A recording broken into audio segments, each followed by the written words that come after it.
এখন শুনবেন আজকের গুরুত্বপূর্ণ খবরের শিরোনাম। ট্রাম্পের নির্দেশে ইয়েমেনে মুহুর্মুহু হামলা চলছে, নিহত বেড়ে 53। ইউক্রেনে নেটো জোটের শান্তিরক্ষী মানেই যুদ্ধ, হুঁশিয়ারি রাশিয়ার। ইয়েমেনে অভিযানের জবাবে মার্কিন জাহাজে পাল্টা হামলা, ইহুতির। গাজা ইসরায়েলি বিমান হামলায় 12 ফিলিস্তিনি নিহত। ইসরায়েলি গণহত্যা ও সন্ত্রাসবাদের প্রতি সমর্থন বন্ধ করুন যুক্তরাষ্ট্রকে ইরান। ইহুতির প্রতি যুক্তরাষ্ট্র জাহাজে হামলা বন্ধের ঘোষণা না দেয়া পর্যন্ত অভিযান চলবে।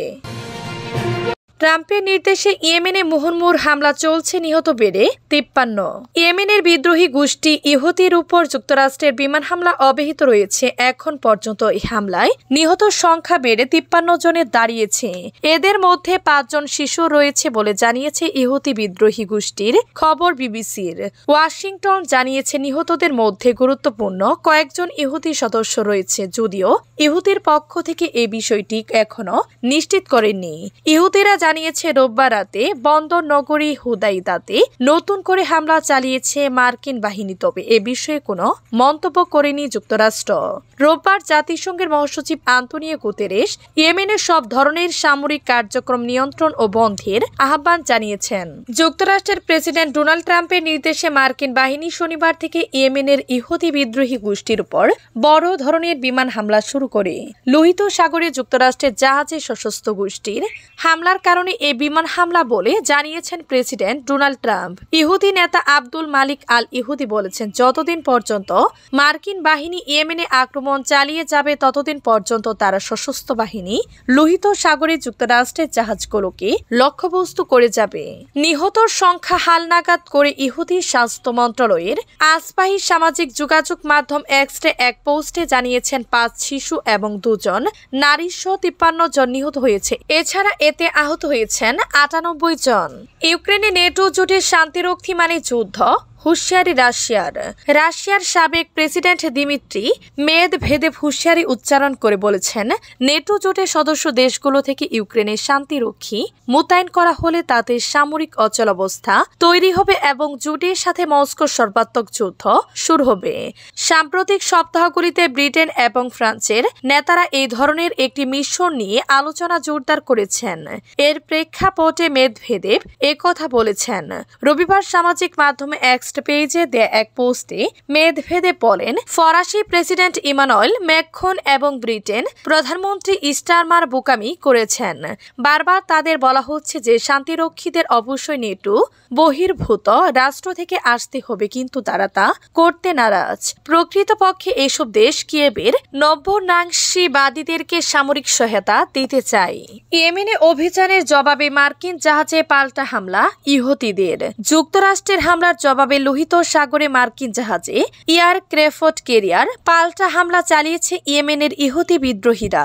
মার্কিন বিমানবাহী রণতরী হ্যারি এস ট্রুমান ক্ষতিগ্রস্ত হয়েছে বলে দাবি করা হয়েছে, তবে এ হামলার কথা অস্বীকার করেছেন মার্কিন প্রতিরক্ষা দফতর।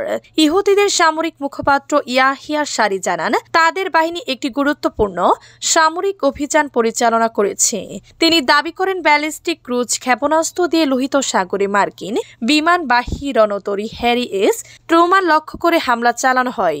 যুক্তরাষ্ট্রের বিমান হামলার প্রতিবাদের পাল্টা জবাব বলে উল্লেখ করেন তিনি। তবে মার্কিন প্রতিরক্ষা দফতরের এক কর্মকর্তা রয়টার্সকে জানান, এমন কোনো হামলার তথ্য পাননি। তারা নাম প্রকাশে অনিচ্ছুক ওই কর্মকর্তা ইহুতিদের এ দাবি প্রত্যাখ্যান করেন। ইরান সমর্থিত ইয়েমেনের বিদ্রোহী গোষ্ঠীটি ঘোষণা দিয়েছে তারা লোহিত সাগরে ইসরায়েল সংশ্লিষ্ট জাহাজের উপর নৌ অবরোধ অব্যাহত রাখবে যতক্ষণ না গাজার উপর থেকে অবরোধ তুলে নেওয়া হয়।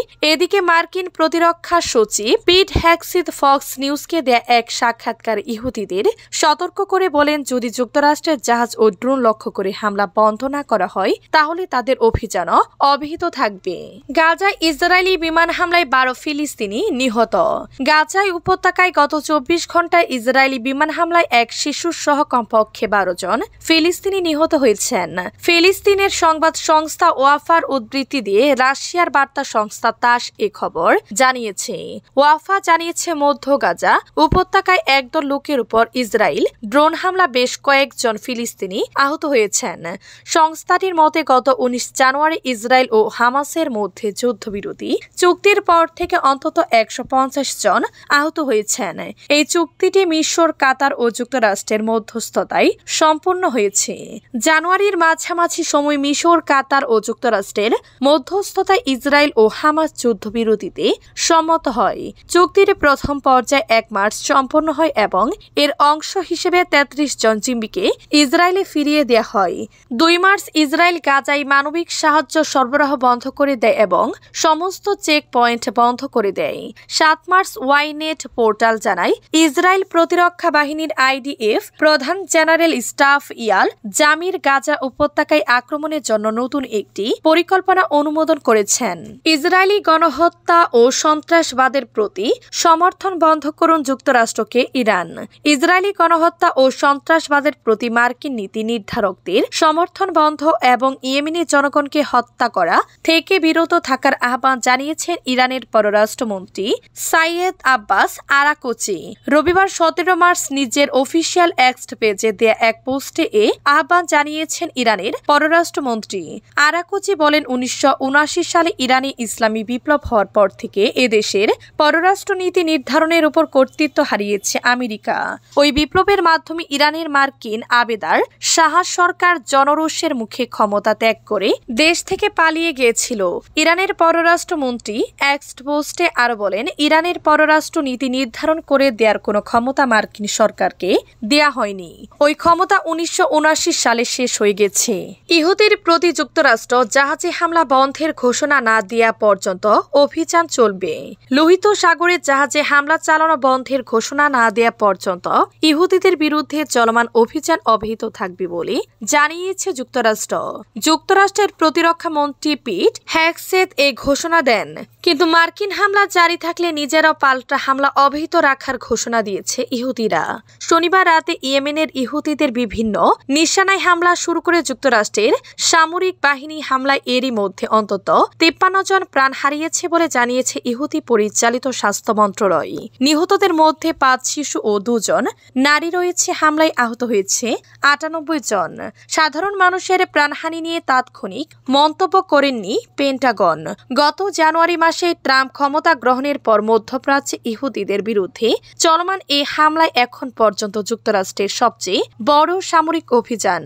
এমন এক সময় এই হামলা শুরু হলো যখন নিষেধাজ্ঞা বাড়িয়ে তেহরানকে পারমাণবিক কর্মসূচি নিয়ে আলোচনায় বসতে বাধ্য করতে চেষ্টা করেছে ওয়াশিংটন। যুক্তরাষ্ট্রের এক কর্মকর্তা বার্তা সংস্থা রয়টার্সকে বলেছেন, হামলা কয়েক সপ্তাহ পর্যন্ত চলতে পারে। ইহুদি নেতা আব্দুল মালিক আল ইহুদি